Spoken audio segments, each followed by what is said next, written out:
رحمۃ اللہ علیہ فرماتے ہیں کہ گدھا گھاس کھاتا ہے، انسان اگر اس کی غذا کھا لے تو اس کا معدہ پھٹ جائے گا، لہذا انسان کے دل کی غذا، کیونکہ دل بادشاہ ہے، بادشاہ کی غذا بھی بادشاہی ہونی چاہیے۔ وہ کیا ہے بادشاہی غذا؟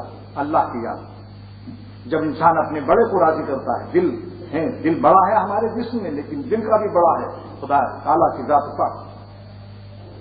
تو میں ابھی حضرت والا تشریف لا رہے ہیں، مجھ سے فرمایا کہ تم نے اقرار کیا ہے 11:15 بجے ہیں، اور اقرار کی وجہ سے تمہارا پر واجب ہے کہ جا کر وہاں بیٹھو، لہٰذا میں آگے حضرت کا انتظار کیجیے، تشریف لا رہے ہیں انشاءاللہ۔ تو وہ آج کل موجودہ حالات میں ایک بات عرض کر رہا ہوں، اور ہمیشہ کے لیے یہ موجودہ ہی حالات نہیں، ساری زندگی کے لیے ایک نسخہ اور سنت عرض کر رہا ہوں۔ جب کبھی کوئی مصیبت آئے، پریشانی آئے، جسم میں یا روح میں، مصیبت ہو یا معصیت ہو، دونوں کم نہیں ہے، بلکہ بزرگوں نے لکھا ہے کہ معصیت میں جو مبتلا ہے وہ مصیبت سے زیادہ مصیبت میں ہے، کیونکہ مصیبت پر تو اجر بھی ہے، شہادت بھی ہے، ایکسیڈنٹ ہوا، کوئی بات ہوئی، لیکن معصیت پر کون سا ثواب ملے گا؟ وہاں تو عذاب ہی عذاب ہے، دنیا ابھی برباد، آخرت بھی برباد ہے۔ اس لیے بزرگوں نے، قاضی شیرازی نے لکھا کہ ایک بزرگ بخار میں مبتلا تھے، دریا کے کنارے ایک شخص نے کہا حضور آپ کی تعویذوں سے سب کے بخار اچھے ہو رہے ہیں اور آپ کے بخار میں مبتلا ہے۔ فرمایا شکر نہیں کنم کہ در مصیبت گرفتار ہستم، میں شکر کرتا ہوں کہ میں مصیبت میں تو مبتلا ہوں، اللہ در معصیت، میں معصیت میں تو مبتلا نہیں ہوں، اللہ کی نافرمانی میں تو مبتلا نہیں ہوں، اس تکلیف میں تو ان کا پیار نصیب ہے۔ جیسے ماں اپنے بیمار بچے کے بعد بیٹھتی ہے اور تندرست بچوں سے کہتی ہے تم خود کھانا نکال کر کھا لو، آج ہم باورچی خانے نہیں جا سکتے، میرا بچہ بیمار ہے، ہم اس کے سراہنے بیٹھے رہیں گے، اس کی تسلی کے لیے اشکبار آنکھیں ہیں اس کی، اور مکھیاں بھی ہٹا رہی ہے، اپنے چمچے سے اس کے منہ میں دوا پلا رہی ہے، تو حکیم الامت مجدد الملت مولانا اشرف علی صاحب تھانوی نور اللہ احمد قدو لکھتے ہیں کہ بیمار باوجود اس کے کہ اس کے اعمال میں کمی آ جاتی ہے، وظیفے چھوٹ جاتے ہیں، لیکن خدا تعالیٰ سے وہ زیادہ قریب ہے، اللہ تعالیٰ کی کرم اور عنایت ہے، وہ زیادہ اس کے قریب ہے، اور اس پر خاص فضل اور خاص کرم ہوتا ہے، بغیر محنت و مشقت ان کو قرب خاص کیا جاتا ہے، جس سے تو وہ محسوس کرتے ہیں اس وقت بھی ان کے قلب میں ذرا بھی کمی نہیں آتی۔ کیوں؟ اس لیے یہ بیماریاں وغیرہ کچھ نہیں، سب سے بڑی مصیبت تو اللہ تعالیٰ کی نافرمانی ہے۔ لیکن اس قسم کے حالات، ایک تو بیماری غیر اختیاری ہے، مگر آج کل کی جو حالات ہیں یہ ہمارے ہاتھ کے اور پیر کے کلہاڑی مارے ہوئے ہیں، ہم آپس میں ایک دوسرے کو، تو اس قسم کے مسائل جو آ جاتے ہیں، ایک سنت عرض کر رہا ہوں کہ 2 رکعت نماز پڑھیں، یہ اذا حضبہ امر، جب آپ کو کوئی چیز غم زدہ کرتی تھی، پریشان کرتی تھی، تو آپ 2 رکعت نماز پڑھتے، 2 رکعت 4 رکعت نہیں، نماز شروع کر دیتے، جتنا بھی اللہ توفیق دی نماز کیوں شروع کرتے تھے؟ یہ وہی ادائے بندگی، وہی ذوق بندگی ہے جو میں نے عرض کیا کہ چھوٹا بچہ اگر اس کو محلے والے پیٹ رہے ہوں تو ابا کے پاس بھاگتا ہے کہ ابا دیکھو وہ ہم کو مار رہے ہیں۔ نبوت کا مزاج اس سے زیادہ کوئی الوہیت کے مزاج کا عارف نہیں ہو سکتا، کیونکہ وہ تو ہمیں بندگی سکھاتے ہیں، اگر وہ راز بندگی نہیں جانیں گے تو امت کو کیا سکھائیں گے؟ لہذا ہر مصیبت کے میں اور ہر پریشانی میں فوراً اللہ تعالیٰ کی طرف متوجہ ہونا چاہیے۔ نماز کو ایک تو خالی دعا مانگنا ہے وہ بھی کرے، لیکن وضو کر کے 2 رکعت نماز پڑھ لو اور پڑھ کے بار بار دعا اللہ تعالیٰ سے کرے اور استغفار بھی کرے۔ استغفار سے میں رحمت کے جلب کا خاصیت ہے، رب اغفر وارحم، رحمت لینے کے لیے مغفرت ضروری ہے، اس لیے رحمت کو بعد میں اگر رحمت چاہتے ہو تو مجھ سے مغفرت مانگو، استغفار اور توبہ کرو۔ لہذا یہ نسخہ بھی عرض کر دیا کہ اگر اللہ تعالیٰ کی رحمت مانگنا ہے تو استغفار کر کے ان کو راضی کیا جائے، مغفرت مانگنا چاہیے۔ رب اغفر وارحم یعنی مغفرت کے پہلے بیان کیا اللہ تعالیٰ نے، پہلے مجھ سے بخشش مانگو، پہلے اپنی خطاؤں کی معافی مانگو، ورحم اب رحمت مانگو۔ معلوم ہے رحمت ملے گی کب؟ پہلے استغفار کرو۔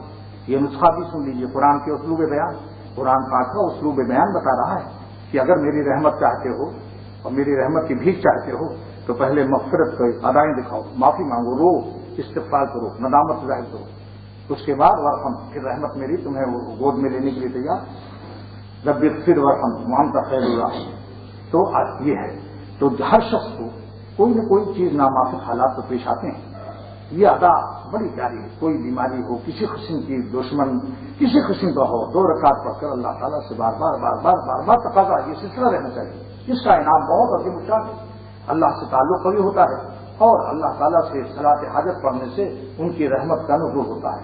اسی طرح چاہے مصیبت جسمانی ہو یا کسی معصیت و گناہ کی عادت ہو اور اس سے نکل نہ پا رہا ہو، یہ بھی اس کے لیے بھی یہی ہے پریشانی، اللہ سے کہے، اہل اللہ سے رجوع کرے، ان سے مشورہ کرتا رہے، ان سے بھی دعا کرائے، خود ہمت کرے، خاصان خدا سے دعا کرائے اور اللہ تعالیٰ سے ہمت کو طلب کرے، بس انشاءاللہ ہر دلدل سے آدمی نکل جائے گا. تشریف لائے نا.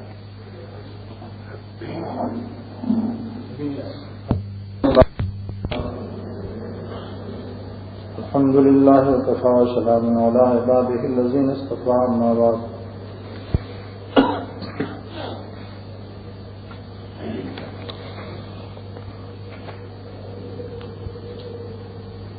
اما من خاف مقام ربه ونهى النفس عن الهوى فإن الجنة هي المأوى.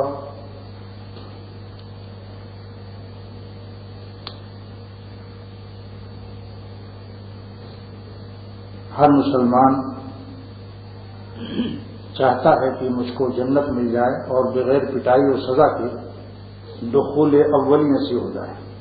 جنت میں داخلہ 2 دفعے ہوگا، نیک لوگوں کا پہلے ہی داخلہ ہو جائے گا بغیر سزا کے، اور جو گنہگار ایسے ہوں گے جنہوں نے توبہ کی بغیر جان دی تو ان کی پھر وہاں اللہ کو اختیار ہے اپنے فضل سے چاہے وہ کبائر کو معاف کر دے اور چاہے تو ان کو سزا دے کر پاک و صاف کر کے ڈرائی کلینز میں ڈالے بھٹی میں، ان کا دخول ثانی بھی ہوگا، یعنی دوبارہ وہ جنت میں داخل کیے جائیں گے جہنم کی سزا بھگت کر کے بھی.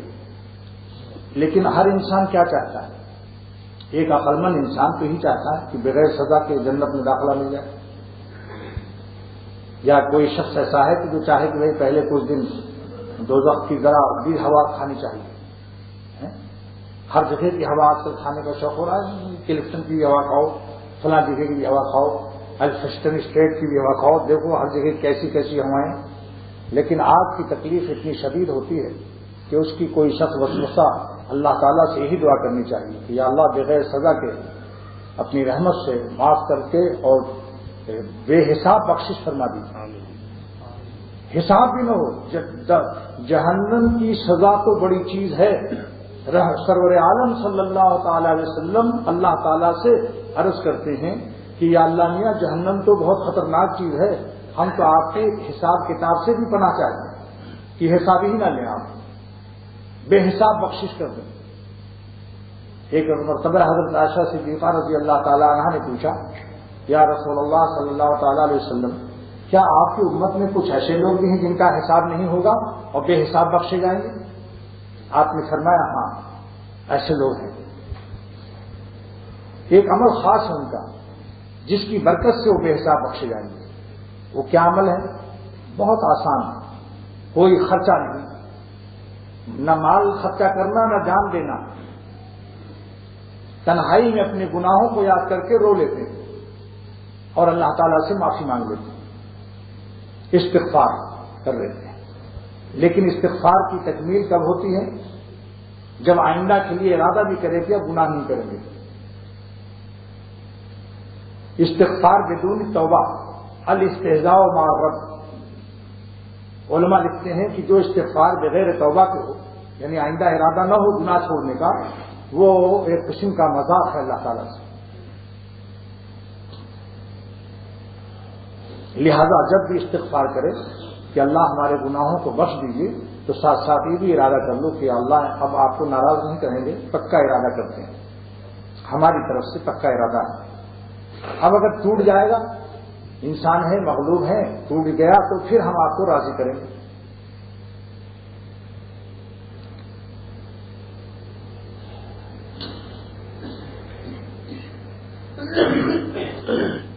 گر ہزارہ نام باشد بر قدم کیوں تو بامائی نہ باشد ہے جغم.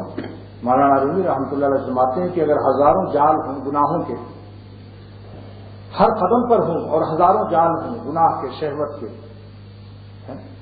کیوں تو بامائی اگر آپ کی مدد میرے ساتھ ہے تو نہ باشد ہے جغم، تو ہمیں اس کا کوئی غم نہیں. اللہ کی حفاظت کا سایہ جس پر ہو. تو آگ میں خلیل اللہ علیہ الصلوۃ والسلام آگ میں ڈالے گئے، بولو کیسا ماحول تھا، چاروں طرف آگ، مگر آگ کو گلزار کر دیا. اس معاشرے میں جو آگ لگی ہوئی ہے، اگر ہم اللہ تعالیٰ سے گڑ گڑا کر رو رہے دعا مانگیں اور اللہ تعالیٰ اپنی حفاظت ہمیں نصیب فرما دے. تو مولانا رومی رحمۃ اللہ علیہ مثنوی شریف میں فرماتے ہیں کہ اگر ہزارہ